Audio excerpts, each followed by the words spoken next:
Ngayon biglang titindig itong majority leader na biglang he will be ramming down our throats. Respect to the members of the minority na kinakausap naman kami. Hindi kami salimpusa dito. We can make this easy for you and we can make it also difficult for you. The party organization is the minority and the majority. That is a very poor interpretation. We leave it up to you, Mr. President. My objection stands. I don't think we should continue. Kung gusto nyo, ako pumapayag nga ako, mag-toss coin na lang. I move to elect the following as members of the Commission on Appointments. On the part of the majority, Senators Alan Cayetano, De La Rosa, Ejercito Estrada, Bongo, Marcoleta, Marcos, Tulfo, Villanueva, and Villar. So move, Mr. President. What is the pleasure of the distinguished minority floor leader? May I know how many members of the majority that the majority leader is electing into the Commission on Appointments? The majority leader will please respond. Sir President, we are electing 10 members of the majority in the Commission on Appointments, Mr. President. May I know why the computation is the majority members of the so-called majority are getting 10 members into the Commission on Appointments?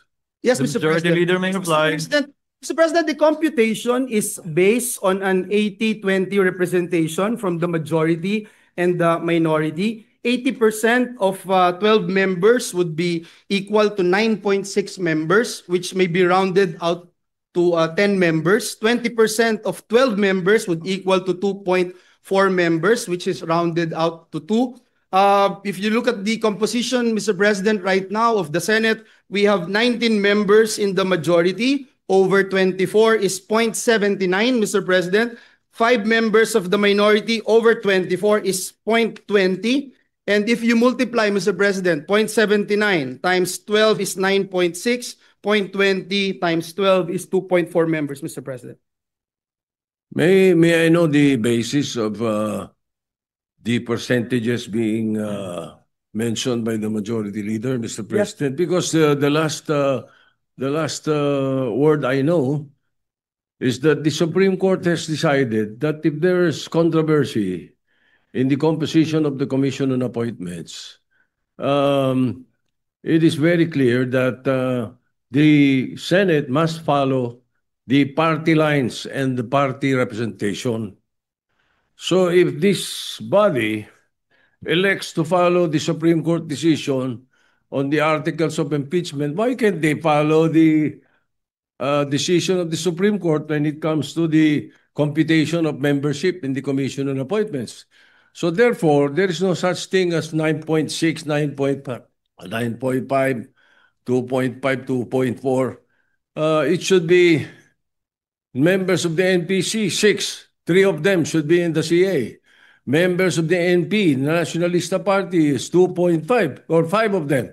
So therefore, 2.5, 2.5 should be in the Commission on Appointments. And then the rest are single members of each party, and therefore they could talk to the other members so that their 0.5 can be a total of 1%, 1 for each representation. There are easily 11. Oh no, the PDP has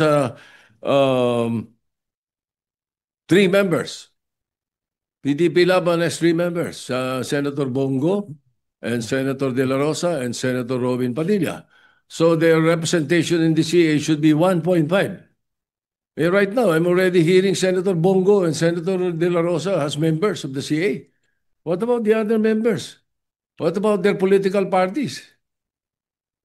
I think this should not be the case to be followed, Mr. President, that the whim of the majority or the whim of the numbers shall prevail. I don't think so. We What should is it follow Mr. the rule then, if that is the case. We have been discussing this with Senator Estrada. Senator Villanueva has tried to talk to me about it.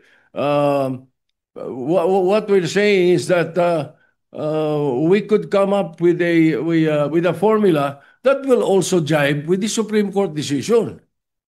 If I may, So why all of a sudden coming up with something like this, and then coming up with so percentages that an economist could not even understand? Mr. President, if I may. Before recognizing the Honorable Zubiri, Chair would like to recognize first the Majority Floor Leader. Thank you very much, Mr. President. Mr. President, we put on record that we submit to the statements made by our Minority Leader that it should be based from the Supreme Court's decisions, Mr. President. May I quote, Mr. President, in Coseteng versus Mitra, the Supreme Court noted that the House membership was based on 80-20 representation. Almost the same, Mr. President, as what we mentioned earlier after rounding up the proportional representation of the LDP members comprising the majority during that time, Mr. President. Let me quote, Mr. President, the decision. The composition of the House membership in the Commission on Appointments was based on proportional representation of the political parties in the House. There are 160 members of the LDP in the House, and they represent 79% of the House membership. 80% of 12 members in the Commission on Appointments would equal 9.6 members, which may be rounded out to 10 from the LDP. Mr. President, noting, Mr. President, in the recent Congresses, membership in the CA has not been based on representation of political parties, but rather on proportional representation. And in this case, Mr. President, we computed, Mr. President, the members of the majority and the minority bloc in the Senate. Also, Mr. President, let me point out, in the same formula the Supreme Court cited in its decision, Gingona versus Gonzales, the practice of rounding off that has not been consistently followed in the 15th and the 19th Congress. Mr. President, in the same Supreme Court decision, the SC explicitly mentioned, it is also a fact accepted by all such parties that each of them is entitled to a fractional membership on the basis of the rule on proportional representation of each of the political parties or coalition, Mr. President. So, Mr. President, if the question is every senator would have a 0.5 fractional membership, the senator does not actually hold that 0.5 fractional membership, Mr. President. Ang may-ari po nito ay yung koalisyon. Ito pong sinasamahan niya na bloke. And that's why, Mr. President, if the question is whether or not a senator from the majority bloc, for instance, would give up his or her fractional membership to another party, it cannot be done, Mr. President, as the proportional allocation of seats belongs to, again, to the party, coalition, or bloc, and not the senators themselves. And the Supreme Court is very clear that a senator is not ipso facto entitled to a CA seat. I submit, Mr. President, and lastly, Mr. President, again, may I be allowed to mention this, in the Gingona resolution issued by the Supreme Court, let me quote, respondents, however, accepted the fact that for the purpose of determining the proportional representatives of each political party to the Commission on Appointments, the basis thereof, Mr. President, the basis thereof is the actual number of members of each political party at the time of election of the members of the Commission on Appointments in the Senate. And that's why, Mr. President, even though this representation is moving for this particular motion, Mr. President, this representation would submit to the wisdom, collective wisdom of the members of this institution. I submit, Mr. President. Senator Zubiri is recognized for his interjection. Thank you, Mr. President. Mr. President, with due respect to the Majority Leader, usually, if it's that political party that makes a decision for us on who will be heading this Commission on Appointments, we usually look for partners. We've been doing that since 2007, Mr. President. I remember in 2016, my partner was Senator Richard Gordon. And he allowed me to take my seat in the CA actually for almost 2 terms, or two Congresses, which is the 6th, 17th, and 18th Congresses. And may kahati po ako, kaya 0.5 kami. He could have taken the first 1.5 years and I could have taken the second 1.5 years. But what he did is he gave it to me, hindi na siya umupo sa kanyang position or karapatan bilang CA member. Kaya dito lumalabas, mga kababayan, no, sa ating Senate President, may kapartner po tayo. So, that's why we computed it at 9.5 and 2.5. That's also the right of the minority to have the 0.5 seat. Kaya nga sabi ko nga, Mr. President, maybe if we cannot get ourselves from that deadlock that there's a 0.5 seat, but we must at least recognize that the minority has the 0.5 seat. I mean, schematics lang yan eh. 0.4 yung sa majority, 0.6. Pero sa totoo yan, 0.5 yan, kalahati-kalahati yan, Mr. President.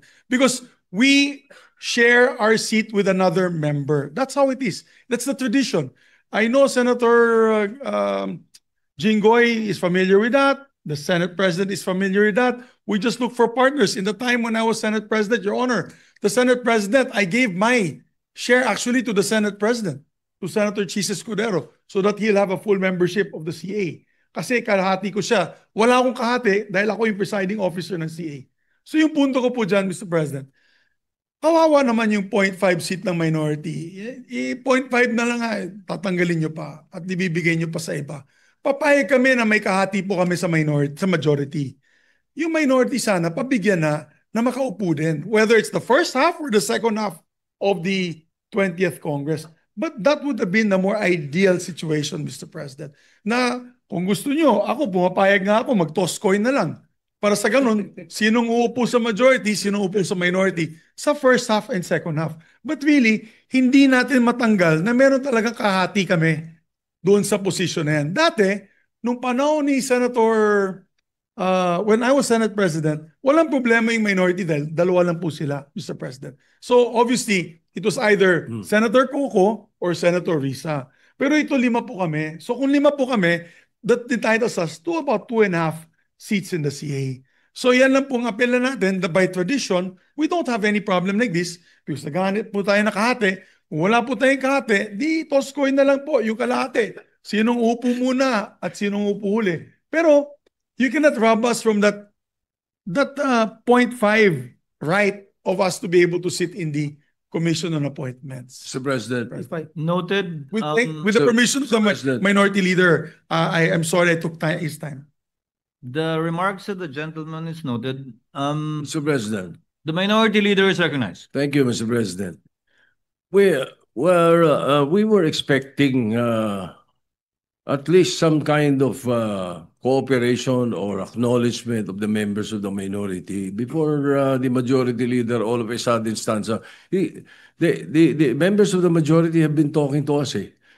Nakikipag-usap. Kanina lang, kinausap kami ng President Pro Tem. Ngayon, biglang titindig itong majority leader na biglang he will be ramming down our throats. 10 members of the majority, all of a sudden. We're expecting more cooperation and more better treatment for the minority because we're trying to our best to treat you as well because we can make it harder for you if this is what you want. Kaya we were expecting, something better. Konting pakisamahan naman dito, it's been that way since before. Pero kung ganyan ang gagawin natin, kasi the other members of the majority should know that ano lang to it's a matter of party representation And if we do that, if we follow the party representation, simple 6 NPCs, 3 upo. They decide sino 3. 2 po ang 5 ang Nationalista Party, 2.5. So may bakanting 0.5. Yung PDP laban 1 and 3. So 1.5. May isa at may bakanting 0.5. So pag pinagsama mo yun, 6 or 5. 6. And merong isang 0.5. And then there are 10 members who are either single members of the party or are independent. And in that case, 10 of them, 5 of them sits in the CA dapat. Yun ang dapat formula. Ganun lang kasimple dapat sana yung formula, Mr. President. Kung hindi naman, andun yung alternative formula which is majority-minority, okay. Pero we were expecting, the simple respect to the members of the minority na kinakausap naman kami. Hindi kami salimpusa dito. We can make this easy for you and we can make it also difficult for you. We leave it up to you, Mr. President. My objection stands. I don't think we should continue with the election until we have discussed this properly, Mr. President. What Mr. does the President, if I may, leader Mr. say? President, thank you, Mr. President. Mr. President, God is my witness. And we have been talking to the members of the minority. The minority leader even mentioned that we were talking to him, Mr. President, and the members of the minority. Senator Mig Zubiri, Senator Lauren Legarda is also aware of this for quite some time before the lull, Mr. President, during the order of business. Our Senate President Pro Temp again reiterated our request and our intention to actually move for this motion because, Mr. President, under the Constitution, the CA shall be constituted within 30 days after the Senate and the HOR shall have been organized with the election of the Senate President and the Speaker of the House. The Senate was organized, Mr. President, July 28. Therefore, Mr. President, the Commission on Appointments must be constituted not later than August 27. And that's next week, Mr. President, and we still have to issue notices, etc. Now, Mr. President, on the statements, and I sincerely respect our former Senate President, Mig Zubiri. Mr. President, let me just point out, Mr. President, no one's robbing of anything because we're doing this on the basis of the Supreme Court decisions, Mr. President. Mr. President, and if I may again, Mr. President, it is submitted, if the tradition, Mr. President, the concern here now, Mr. President, is can tradition on informal agreements between senators be cited in determining how many members from the majority and the minority blocks will be represented in the CA? Mr. President, again, this representation submits that we stick to the established mathematical formula and the use of Supreme Court decisions as guidance, Mr. President. Kaya po nagbigay sila ng desisyon so that we can be guided accordingly in determining the proportional representation in the CA. In the SC resolution, again, Mr. President, on Gingona versus Gonzales, the court said, no practice or tradition established by a mere tolerance can, without judicial acquiescence, ripen into a doctrine of practical construction of the fundamental law. In the same decision, Mr. President, in the Gingona resolution, it also states, who decides the question of proportionality, Mr. President? Who decides? The power to choose who among them will sit as members of the Commission on Appointments belong to the Senate, Mr. President. And that's why, Mr. President, even this representation who made that motion will submit to the decision of every member of the Senate. And furthermore, Mr. President, in the Coseteng versus Mitra, the Supreme Court again pointed out the other political parties or groups, and I quote, other political parties or groups in the House, such as petitioners, kaiba, which is presumably the member also with the coalition majority. Ang sabi po ng Supreme Court, are bound by the majority's choices.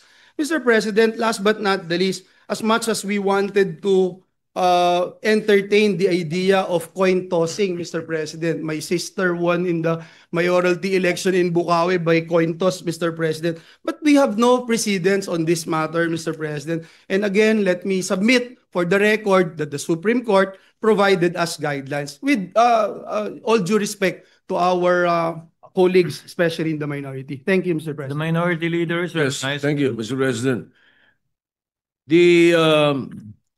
The Gingona versus Gonzales issue should be the prevailing, not the Mitra or Coseteng versus Mitra, as mentioned earlier by the majority leader.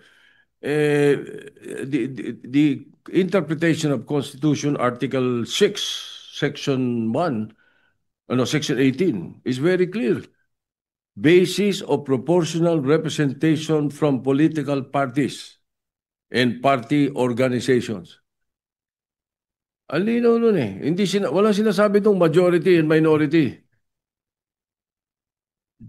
Mr. President, if I may, I believe The majority leader the is party organization is the minority and the majority. And I submit again, Mr. President, hindi po ako magmamagaling-galingan or magsasabing eksperto dito. But nais ko, Mr. President, na isubmit itong aking posisyon sa body, Mr. President, at maging sa mga kasama natin dito sa bulwagang ito, Mr. President. Mr. President, di ko pwedeng sabihin yung laman ng Constitution ng parties, organizations, meaning majority and minority. That is a very poor interpretation, Mr. President. Ang linaw eh. The basis of proportional representation from the political parties and parties or organizations registered under the party list system represented therein. Hindi ko makikita yung majority-minority doon, Mr. President. So I think kung sa mga simple membership ng mga committee, kinukonsulta members ng minority, kinukonsulta bawat member sila, bakit hindi sa napaka-importanting body like the Commission on Appointments? Ba't hindi makakonsulta? The President pro temp was talking to us about it just a few minutes ago. That's the point, Mr. President. Bakit ganito? But then again, that is my appeal. And if it doesn't work, then let's work.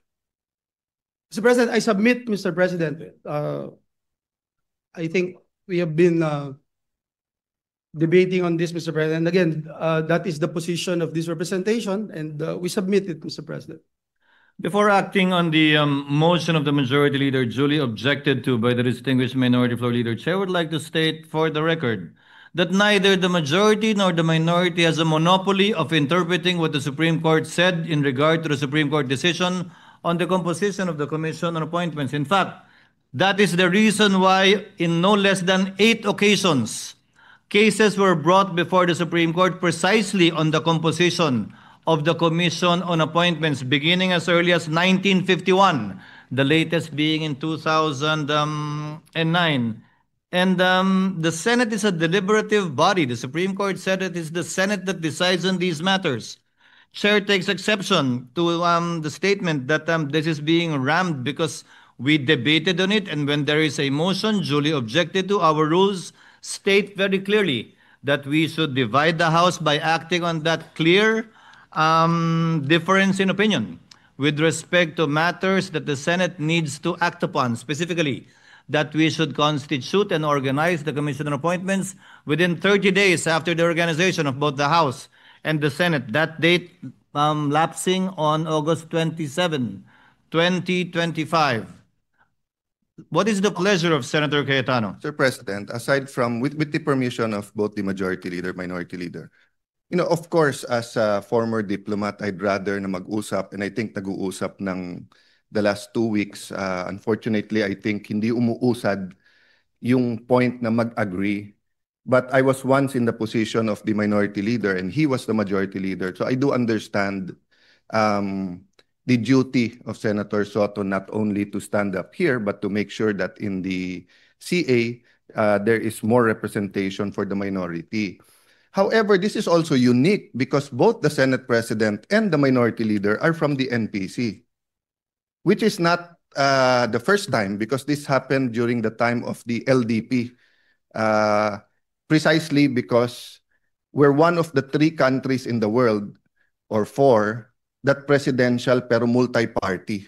Usually kasi pag presidential, 2 parties lang. So medyo malinaw yung representation. Having said that, my appeal lang is that kung hindi nga mapag-uusapan, aside from the 30-day, the 2 pending, aside from the diplomats and the military officers, it is the Secretary of Energy and Secretary of DNR. We all know that it's not only DPWH and flood control projects ang nag-cause ng baha. We also know that whether it's reclamations or kulang ng ECC, whether it's mga ilog na tinambakan, DNR yan eh. And we also know that ang laki ng problema sa kuryente in some parts of the Philippines. So I mean, further delay might benefit us sa pag-uusap, but it will damage, the discussions of this with the secretaries, because the CA is such a powerful tool to get the secretaries on the right track. At kung hindi dapat sila i-confirm, hindi i-confirm. Kung i-confirm, through our collective efforts, I think itong flooding at saka itong kuryente madidiscuss na maaga. So I just like to empathize with both the majority and minority leader, but emphasize that we have to decide sooner than later. Thank you, Mr. President. Noted and entered into the records. What is the pleasure of the Honorable Zubiri? Maybe there's still, we can ask for a minute suspension. Maybe there's still some diplomacy left in this situation. Since the former Secretary of Foreign Affairs stood up and said that he could help in the diplomacy or this issue particularly. Instead of suspending so as to make the most out of the time of the Senate, can we defer acting on the motion of the majority leader duly objected to and take up some of the reference of business That's okay. while waiting, and thereafter we shall proceed to act on the motion of the majority floor leader with the permission of Senator Zubiri and the minority. Okay.